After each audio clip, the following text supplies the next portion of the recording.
Hi viewers, welcome to my channel Dayos Craft. இன்னைக்கு வந்து நம்ம ஒரு புது டைப் ஜடவெண்ணி பார்க்க போறோம். ஆக்சுவலா இது வந்து ரிசப்ஷனுக்காக முகூர்த்தம் கிடையாது, ரிசப்ஷனுக்காக வைக்கக்கூடிய ஒரு ஜடவெண்ணி ஆர்கிட் ஃப்ளவர்ல வந்து செய்ய போறோம்.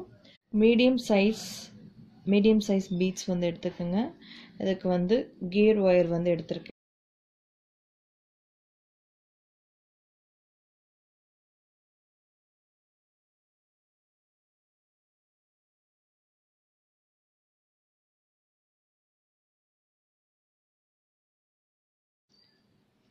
இப்போ இந்த ரெண்டு பெரிய பெட்டல் இருக்கு இல்லையா, அதுக்கு நடுவில் ஒரு பெட்டல் இருக்கும்.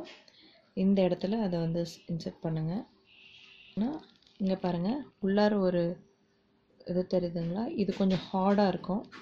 இந்த இடத்துல சொருகும் போது உங்களுக்கு நல்ல கிரிப்பாக இருக்கும். இப்படி உங்களுக்கு கிடைக்கும். இதை வச்சு நீங்கள் அப்படியே நம்ம இப்போ ஜடவெண்ணி பண்ணலாம். இது ரொம்ப சிம்பிள்.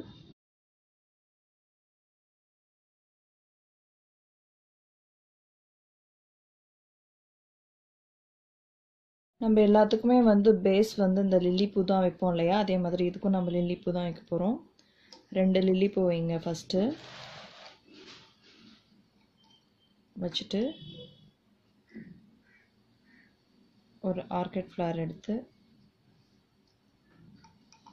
இந்த பூ வந்து டேமேஜ் ஆகிடக்கூடாது, அதனால் பார்த்து நிதானமாக வைங்க. ஓகேவா? இப்போ இந்த சம்பங்கி பூ வந்து வெளியே தெரியக்கூடாது.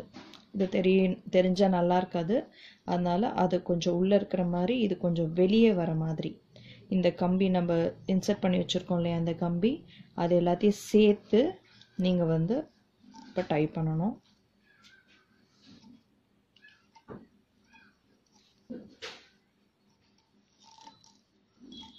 உங்களுக்கு வந்து பார்க்குறப்ப உங்களுக்கு இந்த லுக் தான் கிடைக்கும், இதெல்லாம் வந்து கிடைக்காது.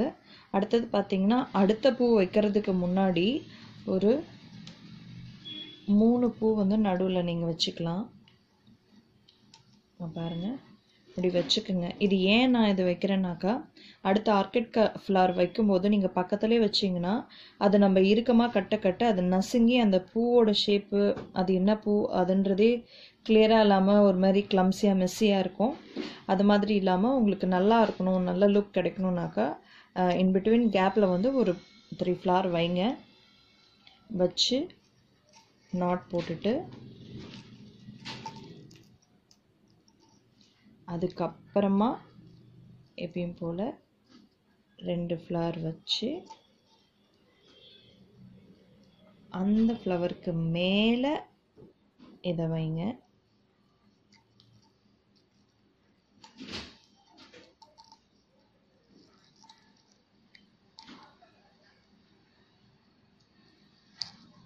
ஓகேவா?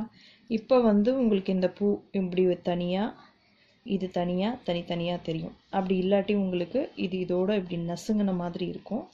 இப்படியே வந்து நீங்கள் போட்டுகிட்டே போகலாம். பாருங்கள், நான் இவ்வளோ தூரம் வந்து ஃபினிஷ் பண்ணி வச்சுருக்கேன்.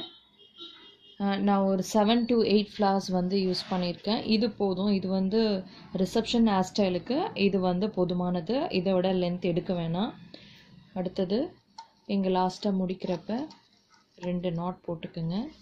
போட்டுட்டு இங்கே இர்ரெகுலராக இருக்கிற இந்த ஷேப்பை வந்து நம்ம கட் பண்ணி எடுக்கணும்.